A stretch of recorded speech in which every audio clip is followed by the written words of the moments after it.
Autolysis should not last more than 4 hours. But who told you that? I get asked this question quite often, especially when you see very long autolysis times in my videos. The fact is, there is no set limit to how long we want to let autolysis go on.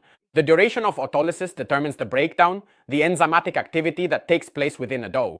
In other words, the longer this mixture of water and flour is left to rest, the greater I expect the effects of autolysis to be in that dough. Consequently, the time can be adjusted depending on whether you use room temperature, controlled temperature, and especially depending on the type of flour you are going to use.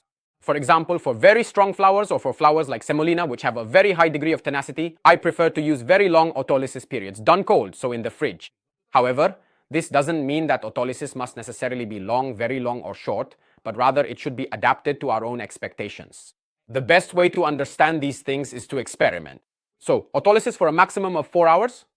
Not necessarily. Do you use this technique? Let me know in a comment and follow me to learn more.